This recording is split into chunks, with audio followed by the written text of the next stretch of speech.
Corona भाइरसले नेपालमा आजको मितिसम्ममा 16 जना इन्फेक्टेड केस, जसमा 1 जना निको भइसकेको छ भने यो इन्फेक्टेड हुने केसहरू चाहिँ बढिरहेको छ। नेपालभरमा बढ्ने क्रम जारी छ। त्यसैगरी विश्वव्यापी रूपमा कोरोना केसबाट इन्फेक्टेडहरू 20,17,000 भन्दा बढी र यो केस अझै बढिरहेको छ भने जसबाट मृत्यु हुनेको सङ्ख्या 1,28,000 भन्दा बढिरहेको छ। त्यही माथि रिकभर अथवा निको हुनेहरूको सङ्ख्या 4,92,000 भन्दा बढी छ। कोरोना भाइरसलाई अथवा कोरोना भाइरसबाट इन्फेक्टेड केसलाई दुई भागमा विभाजन गरिएको छ। एउटा एक्टिभ केस र क्लोज केस। एक्टिभ केस भन्नाले अहिले सङ्क्रमित व्यक्तिहरूको सङ्ख्या हो, जसमा 96% साधारण बिरामी हुन् भने 4% बिरामीहरू चाहिँ व्यक्तिहरू सिभियर अथवा क्रिटिकल स्टेजका बिरामीहरू हुन्। त्यसै गरी क्लोज केस भन्नाले कि मृत्यु भइसकेका कि त निको भइसकेका व्यक्तिहरूको सङ्ख्या हो, जसमा 79% व्यक्तिहरू निको भएका छन् भने 21% व्यक्तिहरू मृत्यु भएका छन्। कोभिड-19 भाइरसले नेपाल लगायत 210 वटा देशहरूमा सङ्क्रमित फैलाइरहेको छ। त्यसको सङ्क्रमित अझै फैलिँदै गइरहेको देखिन्छ। नेपालमा हालसम्म 16 जनालाई कन्फर्म केस देखिएको छ भने कोरोनाकै कारणले मृत्यु चाहिँ हालसम्म भएको छैन। उमेरअनुसार मृत्यु हुनेहरूको सङ्ख्या अहिलेसम्मको तथ्याङ्क अनुसार कोभिड-19ले सबै उमेर समूहहरूलाई सङ्क्रमित गरिरहेको छ, तर मृत्यु हुनेहरूको उमेर समूह चाहिँ 70 वर्षभन्दा माथिका मानिसहरूमा देखिएका छन्, जसमा 80 वर्षभन्दा बढी मानिसहरूको मृत्युको सङ्ख्या बढी छ, जसमा 21.9% कन्फर्म डेथ रेट छ। त्यसै गरी अल्पविकसित देशहरूमा चाहिँ 60 वर्षभन्दा माथिका उमेर समूहका व्यक्तिहरू पनि रिस्क फ्याक्टरमा रहेका छन्। अब चर्चा गरौँ कोभिड-19का बारेमा चलिरहेको हल्लाहरू कतिको साँचो वा झुटो हो भन्ने बारेमा। पहिलो हल्ला छ गर्मी मौसम आइसकेपछि कोभिड-19 आफै हराउँछ। अहिलेसम्मको प्रमाण र सङ्क्रमणलाई हेर्दा कोभिड-19 प्राय सबै खालका वातावरणमा फैलिरहेको छ। सुक्खा, गर्मी, चिसो सबै ठाउँका वातावरणमा यो फैलिरहेको छ। त्यसै गरी अर्को हल्ला छ यदि तपाईँ आफ्नो श्वास प्रश्वास अथवा सास साधारणतया 10 सेकेन्डसम्म रोक्न सक्नुभयो भने तपाईँको फोक्सोमा कुनै पनि दाग, फाइब्रोसिस, घाउ अथवा इन्फेक्सन छैन भनेर बुझ्नु। यो सरासर गलत कन्सेप्ट हो। सास 10 सेकेन्डसम्म रोक्न सकिन्छ कि नै भनेर टेस्ट गर्नु फाइब्रोसिसको टेस्ट होइन, र फाइब्रोसिस कोभिड-19को लक्षण पनि होइन है त। मुख्य लक्षणहरू उच्च ज्वरो आउनु, लगातार सुक्खा खोकी लाग्नु, थकाइ लाग्नु आदि। घरमा बनाइएको सेनिटाइजरले हात सफा गर्दा कीटाणुलाई मार्छ भन्नु। नेटमा देखाइने विभिन्न किसिमका सेनिटाइजर सोल्युसनबाट बच्नुहोस्। भुइँ सफा गर्ने केमिकल्स, टोयलेट, बाथरुम सफा गर्ने केमिकल्सहरूले स्किनमा इरिटेसन गर्न सक्छ। त्यस्तो सामग्रीबाट बचौँ। त्यसै गरी कुनैले भोड्का, रम अथवा अरू रक्सीले कीटाणुलाई मार्छ भनेको पनि सुनियो।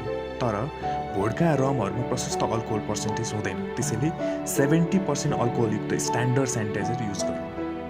त्यसै गरी अर्को हल्ला छ भाइरस कुनै पनि अब्जेक्टमा महिनौसम्म बस्छ भन्नु। Hand object like steel, glass, मेटलहरूमा भाइरसहरू 2 घन्टादेखि 9 दिनसम्म रहन सक्छ।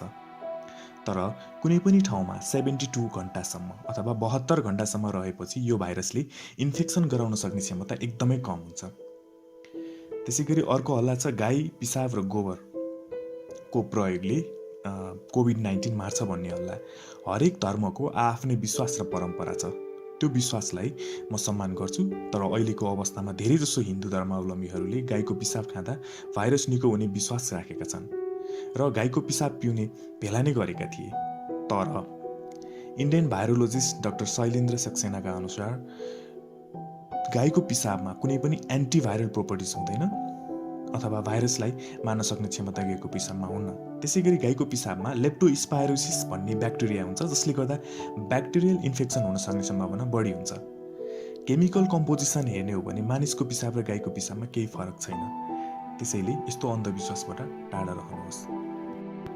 कोरोना भाइरस, जसलाई SARS-CoV-2 अथवा सार्स कोरोना भाइरस 2 पनि भनिन्छ, जसबाट लाग्ने रोगलाई कोभिड-19 भनिन्छ। यो भाइरस पहिलोपटक वुहान सिटीमा 2019 को डिसेम्बर पहिलो हप्तामा पत्ता लागेको हो अथवा देखा परेको हो। साउथ चाइनाको वुहान सिटीको सी फुड मार्केटबाट फैलिएको यो भाइरस पछि विश्वभर फैलिँदै गइरहेको छ। यस मार्केटमा हरेक किसिमका मासुहरू पाइन्छन्। जङ्गली तथा घरेलु पशुपक्षीका मासुहरू जस्तै सर्प, चमेरो, कुकुर, कुखुराको मासु, सुँगुर आदि। योभन्दा पहिला कोरोना भाइरस जनावरमा पाइन्थ्यो र साधारणतः यो जनावरहरूमा नै पाइने भाइरस नै हो। त्यसैले पनि जुन सिटीमा हरेक जनावरका मासुहरू पाइन्छ त्यस ठाउँमा भाइरसको लागि एउटा राम्रो अवसर भयो मानिसको शरीरमा भित्र प्रवेश गर्न। अब तपाईँको मनमा एउटा प्रश्न आइरहेको होला कि कुन जनावरबाट आयो होला ती जनावरहरू परापरोकालदेखि नै छन्, किन अहिले नै आयो होला भन्ने क्वेसन्स तपाईँको मनमा आइरहेको होला। साइन्टिस्टहरूका अनुसार अहिलेको कोरोना भाइरस नयाँ खालको जेनेटिक भएको भाइरस हो, जसमा 2 वा 2 भन्दा बढी जनावरहरूको जिन मिलेर नयाँ जिन बनेको छ अथवा म्युटेसन्स भएको हुन्छ। साइन्टिस्टहरूका अनुसार कोभिड-19 को जिन चमेरोसँग 86% र सर्पसँग 96% मिल्न गयो। त्यसैले पनि उनीहरूको हाइपोथेसिस चाहिँ के छ भने सर्पले चमेरोलाई खायो होला र सर्पलाई मान्छेले खायो, जसले गर्दाखेरि नयाँ जिन युक्त भाइरसको उत्पत्ति भयो, जसको लागि धेरै समय लाग्छ। यसकै फलस्वरूप नयाँ किसिमको भाइरस डिसेम्बर 2019 को पहिलो हप्तामा देखियो। सुरुमा कुनै एउटा व्यक्तिलाई यसले इन्फेक्ट गर्यो र उसले अरूलाई यसरी नै डिसेम्बरको पहिलो हप्तादेखि जनवरीको पहिलो हप्तासम्म पुरै फैलिसकेको थियो र हाहाकार मचिसकेको थियो। वुहान सिटीको सीफुड मार्केट नै स्टार्टिङ पोइन्ट भएकोले र साइन्टिस्टहरूले प्रारम्भिक अनुसन्धानबाट चमेरो वा सर्पबाट यो सरेको हो भन्ने थाहा भएपछि जनवरी 1 मा यो मार्केटलाई चाहिँ कम्प्लिटली बन्द गरिदियो। चाइनाको वैज्ञानिकहरूको अनुसन्धानबाट यो भाइरस चमेरोबाट सरेको भन्ने हाइपोथेसिस भयो भने अर्कोतर्फ जर्नल अफ मेडिकल भाइरोलोजीका साइन्टिस्टका रिसर्चका अनुसार जसले यो भाइरसको जिन कोब्रा सर्पसँग पनि मिल्न गयो, जुन त्यही सिटीमा मासु खानको लागि बेच्ने गरिन्थ्यो। त्यसैले यी दुईटा रिसर्चबाट एउटा तथ्य थाहा भयो, यो त नयाँ खालको भाइरस रहेछ जुन चाहिँ सर्प र चमेरोको जिनबाट बनेको छ। यी त भयो एउटा हाइपोथेसिस जसको अझै धेरै रिसर्च हुन बाँकी छ र हुने नै छ र भइरहेको पनि छ। चाइनाको वुहान सिटीमा यो भाइरस फैलिसकेपछि केही बिरामीहरू कोरोना भाइरसको लक्षणसहित डाक्टर लीलाई भेट्न पठाइयो र इन्भेस्टिगेसन र डायग्नोसिस गर्न पनि लाग्यो। र इन्भेस्टिगेसनकै क्रममा डाक्टर लीलाई केही अजीब र आश्चर्य लाग्दो कुरा त के थियो भने यो त नयाँ खालको भाइरस छ जुन चाहिँ आजभन्दा पहिला कहिल्यै पनि मानवमा देखेको थिएन। यतिसम्म कि यो भाइरस बिल्कुलै नयाँ थियो र यसको बारेमा केही पनि थाहा थिएन। त्यसैले डाक्टर लीले यो भाइरसको बारेमा आफ्नो डाक्टर बुकमा चेतावनीसहित बच्नको लागि खबर गरे। यो भाइरसको प्रारम्भिक लक्षणहरू चाहिँ सार्स कोभिड-19सँग मिल्दोजुल्दो थियो। त्यसैले पनि तर सार्स कोभिड-19 नै चाहिँ थिएन त्यो समयमा डाक्टर लीले चेक गर्दाखेरि, इन्भेस्टिगेसन गर्दाखेरि। त्यसैले यो भाइरसको बारेमा सिरियस हुनलाई आदेश दिए। यो मेसेज डाक्टर लीले च्याट ग्रुपमा पठाएका थिए। जब यो मेसेज भाइरल भयो तब डाक्टर लीलाई पुलिसले एरेस्ट गरे। त्यहाँको लोकल गभर्नमेन्टलाई के लाग्यो भने यो झुटो न्युज हो, डाक्टर ली भाइरल हुनलाई झुटो न्युज फैलाइरहेको छ र जनतालाई त्रसित बनाउने काम भइरहेको छ, अथवा डाक्टर लीले र्युमर स्प्रेड गरिरहेको छ भने पुलिसलाई एरेस्ट गर्न लगायो। जसको न्युज त्यो कारणले गर्दा पुलिसले डाक्टर लीलाई एरेस्ट गर्यो। तर डाक्टर लीलाई एरेस्ट गरेको केही दिनपछि चाइनाको गभर्नमेन्टले सोच्दै नसोचेको र अकल्पनीय घटना हुन पुग्यो। पहिला जम्मा 7 जना व्यक्तिमा देखिएको कोरोना भाइरस डाक्टर लीलाई एरेस्ट गरेपछि केही दिनमा पुरै वुहान सिटीभरि भाइरस रातारात फैलियो। हजारौं मानिस सङ्क्रमित हुन थाले र सयौं मानिसहरूले ज्यान गुमाउन थाले। तब डाक्टर लीलाई एरेस्ट गरेको 10 दिनपछि 20 जनवरीमा चाइनाले आपतकालीन आउटब्रेक एन्ड इमर्जेन्सी भनेर घोषणा गरे। यो समयसम्म डाक्टर ली र उसको फ्यामिलीलाई पनि कोरोना भाइरसले इन्फेक्ट गरिसकेको थियो। तर दुर्भाग्यवश 7 फेब्रुअरी 2020 मा डाक्टर लीको असामयिक निधन भयो कोरोना भाइरसको कारणले गर्दा। चाइनाको गभर्नमेन्टको दुर्भाग्य, यदि त्यो बेलामा डाक्टर लीको वार्निङलाई सिरियसली लिएको भए सायद आज विश्वभरि यो भाइरस फैलिँदैन थियो। यो भाइरस विश्वभरि यसरी फैलियो कि WHO वर्ल्ड हेल्थ अर्गनाइजेसनले यो भाइरसलाई मार्च 11, 2020 मा अफिसियली ग्लोबल पेन्डेमिक अथवा विश्वभर महामारी भनेर घोषणा गरिदिए, जसले गर्दा विश्वमा हरेक देशको ध्यान कोरोना भाइरसको रोकथामको लागि ध्यान गयो। अब कोभिड-19 का लक्षणहरू के हुन् त? यसमा 87% केसमा ज्वरो आउनु, 67% केसमा सुक्खा खोकी लाग्नु, 38% केसमा थकाइ, यत्तिकै थकाइ लाग्ने, यिनीहरू कमन सिम्टम्स हुन्। अब यहाँ बुझ्नुपर्ने कुरा के छ भने आजका मौसम परिवर्तन हुँदैछ, आजकाल मौसम परिवर्तन हुँदैछ, हावाहुरीले धेरै धुलो उडाउँछ र यस्तो अवस्थामा पनि सुक्खा खोकी लाग्दछ, ज्वरो आउने, जसमा यो मौसम चेन्जकै कारणले खोकी लाग्ने, सुक्खा खोकी लाग्ने, ज्वरो आउने, घाँटी खसखसाउने हुन्छ। यो भयो भन्दैमा कोरोना नै लागेको हो भनेर नआत्तिनुस् र यस्तो सङ्कटको घडीमा बिना मतलब डराएर आफूलाई कमजोर बनाउने काम नगर्नुहोस्। यदि तपाईँको कन्डिसन दिन प्रतिदिन खराब हुँदै गइरहेको छ भने तातो नुन पानी अथवा अदुवा पानी खाँदा पनि कम भएको छैन भने नजिकको अस्पतालमा गएर आफ्नो टेस्ट गराउन सक्नुहुन्छ। तर अस्पताल जाँदा आफू प्रोटेक्टिभ भएर अरूलाई नसरोस् र अरूको आफूलाई पनि नसरोस् भन्ने हेतुले जानुपर्दछ। अब हामीले के बुझ्न आवश्यक छ भने हाम्रो शरीरमा इन्फेक्सन दुई तरिकाबाट हुन्छ।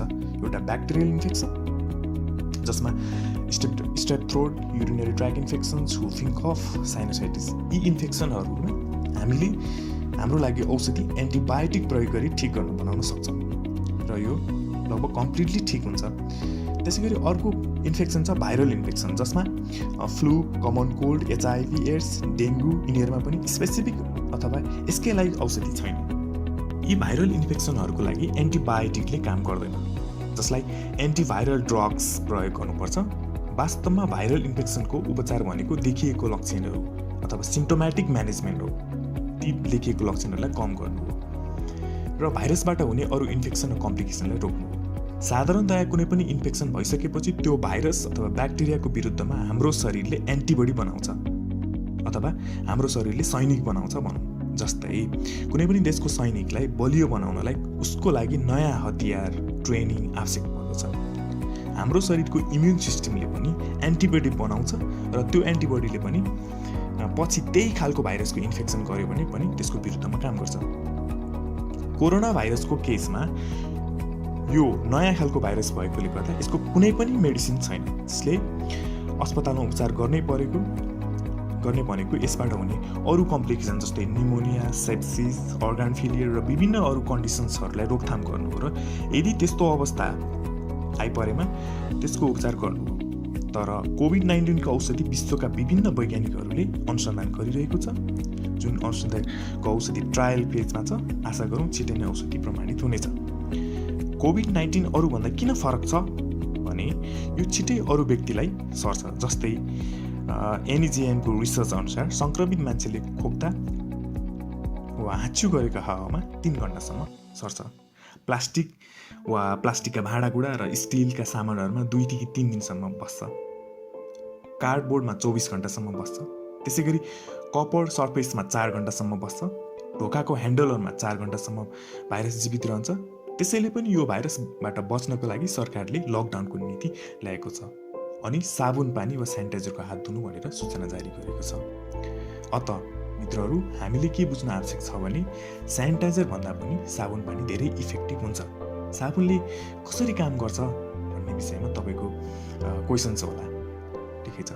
साबुनले के गर्छ भने कोरोनाको बाहिरी भाग एक किसिमको प्रोटिन, फ्याट अथवा लिपिडले बनेको हुन्छ र साबुनको केमिकलले त्यो प्रोटिनलाई इनएक्टिभ गर्छ र भाइरसलाई फिजिकली लुलो बनाइदिन्छ अथवा प्यारालाइज गरिदिन्छ र मर्छ वा पखालिन्छ।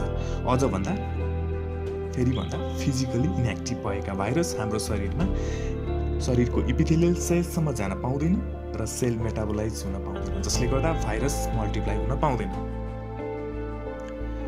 यदि भाइरस मल्टिप्लाई भए पनि हाम्रो इम्युन सिस्टमले त्यसलाई रोक्ने प्रयास गर्छ। तर इम्युन सिस्टमै कमजोर छ भने भाइरस दिन प्रतिदिन मल्टिप्लाई भएर आफ्नो साम्राज्य बनाउँछ र विभिन्न किसिमका कम्प्लिकेसन्सहरू आउँछ। त्यसैले भाइरसबाट बच्नलाई साबुन पानीले हात धुने, कम्तीमा पनि 3 फिटको दूरी मेन्टेन गर्ने। धेरैजसो केसमा कुनै पनि इन्फेक्सन हुँदा हाम्रो इम्युन सिस्टमले आफै निको बनाउने प्रयास गर्छ। तर इनकेस इम्युन सिस्टम एकदम कमजोर भएको अवस्थामा शरीरमा भाइरस एकदम कडा रूपमा प्रस्तुत भइदिन्छ र मान्छे मर्ने सम्भावना तीव्र हुन्छ। कोभिड-19 कै कुरा गर्ने हो भने मर्ने मान्छेहरूको उमेर समूह वृद्धहरूमा धेरै देखिएको छ, किनभने पाको उमेरका व्यक्तिहरूको रोग प्रतिरोधक क्षमता न्यून हुन्छ। फेरि नसोचौँ कि यसले त वृद्धलाई मात्र मार्ने रहेछ भन्ने कोभिड-19ले जुनसुकै मेरो समूहका व्यक्तिहरूलाई इन्फेक्सन गर्छ। सबैले सेफ्टी प्रिकसन अपनाऊ, आफू बचाऊ र अरूलाई पनि बचाऊ। अब सेफ्टी प्रिकसनमा के गर्ने त? सर्वप्रथम आफ्नो इम्युन सिस्टमलाई स्ट्रङ बनाउन आवश्यक छ। कसरी? धुम्रपान मद्यपान त्यागौँ, नगरौँ, हरियो सागपात र फलफुलहरू प्रशस्त खाऊँ र जङ्क फुडलाई छाडौँ। यसमा हरियो सागपातमा एन्टिअक्सिडेन्टहरू पनि प्रशस्त हुने भएकोले हाम्रो शरीरको चाउरीपनबाट पनि बचाउँछ, जसले हाम्रो इम्युन सिस्टमहरू चाहिँ मजाले बढाउँछ। त्यसै गरी भिटामिन सी युक्त खानाहरू खाने, जस्तै साइट्रस फुड। यो साइट्रस फुड चाहिँ साइन्टिफिकली प्रुभड हो। साइट्रस फुड जसमा चाहिँ कागती भयो, ओरेन्ज भयो, अनि भुइँकटरहरू भयो, जस्तो अमिलो हुने फ्रुटहरूले हाम्रो शरीरको इम्युन सिस्टमलाई चाहिँ एकदम बढाउने भएकोले गर्दाखेरि साइट्रस फ्रुट चाहिँ साइन्टिफिकली प्रुभ छ। इम्युन सिस्टम बढाउनको लागि ती फलफुलहरू खाने गरौँ। र भिटामिन सीले हाम्रो शरीरको व्हाइट ब्लड सेल बढाउन हेल्प गर्छ। यो व्हाइट ब्लड सेल भनेको चाहिँ हाम्रो शरीरको सैनिक हो है त। व्हाइट ब्लड सेल अथवा WBC कम